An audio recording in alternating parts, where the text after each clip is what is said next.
राम सेतु की लंबाई 100 योजन या 36 किलोमीटर। अक्सर आपने देखा होगा कि रामायण को मिथक या कल्पना बताने वाले लोग एक तर्क अवश्य देते हैं। उनका कहना होता है कि रामायण में राम सेतु की लंबाई 100 योजन बताई गई है।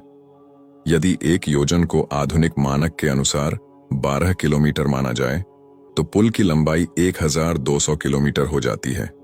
वीडियो को अंत तक देखिए क्योंकि इसी वीडियो में इसका उत्तर दिया जाएगा। 1200 किलोमीटर लंबा पुल तो भारत से श्रीलंका ही नहीं बल्कि मालदीव पार करते हुए अंटार्कटिका तक पहुंच जाएगा। यही अतिशयोक्ति लोगों के मन में संदेह उत्पन्न करती है और वे रामायण को काल्पनिक मानने लगते हैं। परंतु प्रश्न यह है, क्या हम रामायण कालीन योजन को आधुनिक किलोमीटर इकाई से मापकर सही निष्कर्ष निकाल रहे हैं? आज हम इसी विषय को क्रमवार समझेंगे। हमारा प्रयास है कि इस प्रश्न का समाधान स्वयं रामायण और प्राचीन ग्रंथों के आधार पर खोजा जाए। आलोचक कहते हैं, रामायण में राम सेतु की लंबाई 100 योजन है। आज एक योजन को 12 किलोमीटर माना जाता है। अतः पुल की लंबाई 1200 किलोमीटर होनी चाहिए। यही तर्क सनातन इतिहास का मजाक बनाने के लिए उपयोग किया जाता है। लेकिन क्या वास्तव में महर्षि वाल्मीकि ने कोई गणितीय त्रुटि की थी, या फिर हम आधुनिक कैलकुलेटर से प्राचीन इकाइयों को गलत ढंग से माप रहे हैं? रामायण में प्रयुक्त मापन इकाई का नाम था दंड। वाल्मीकि रामायण के युद्ध कांड के 22वें सर्ग के 64 और 65 के श्लोक में वर्णन मिलता है कि सेतु निर्माण के समय वानर दंड लेकर माप कर रहे थे। श्री वाल्मीकि रामायण में ऐसा वर्णन मिलता है, कोई नापने के लिए दंड पकड़ते थे तो कोई सामग्री जुटाते थे। श्री रामचंद्र जी की आज्ञा शिरोधार्य करके सैकड़ों वानर जो पर्वतों और मेघों के समान प्रतीत होते थे, अर्थात यहां पुल की लंबाई और चौड़ाई दंड से मापी जा रही थी। अब प्रश्न है कि दंड क्या है और दंड का माप क्या है?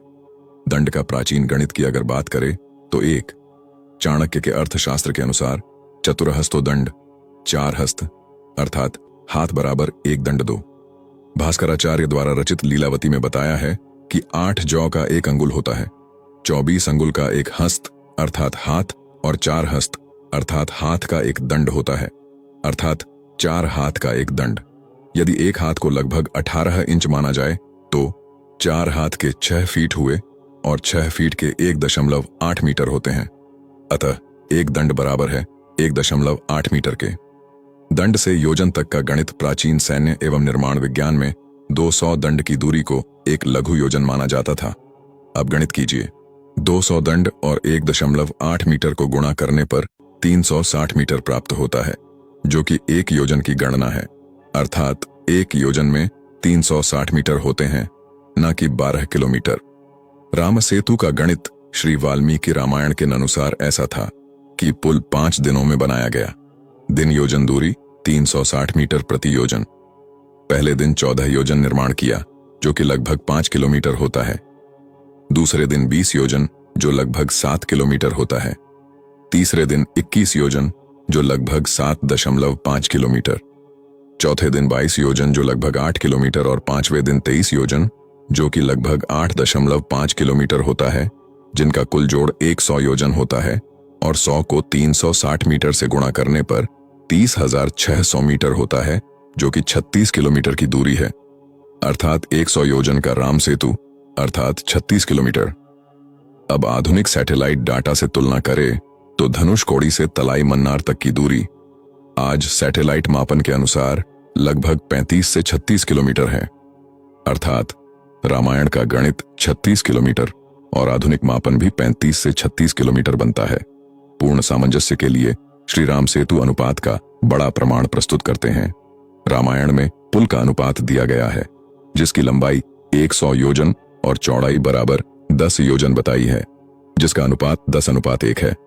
आज के सैटेलाइट मापन में श्री राम सेतु की लंबाई 35 किलोमीटर और चौड़ाई है 3.5 किलोमीटर, अर्थात जिसका अनुपात 10:1, जो कि सटीक है।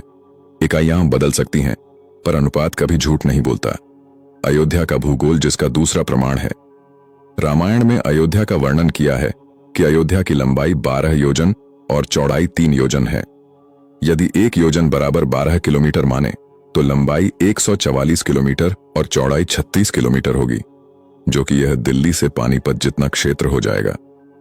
इतना बड़ा किला व्यवहारिक नहीं, लेकिन अब एक योजन को 360 मीटर माने तो 12 योजन गुणा 360 मीटर, जो 4.32 किलोमीटर की लंबाई और चौड़ाई 3 योजन गुणा 360 मीटर तो 1.08 किलोमीटर प्राप्त होता है।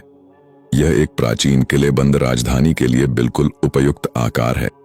ऐतिहासिक किलों से तुलना करें, जैसे कि चित्तौड़गढ़ दुर्ग की लंबाई लगभग 5 किलोमीटर और चौड़ाई लगभग 1 किलोमीटर, और ग्वालियर किला भी 3 से 4 किलोमीटर के हिसाब से यह वही पैमाना है जो 360 मीटर वाले योजन से मेल खाता है।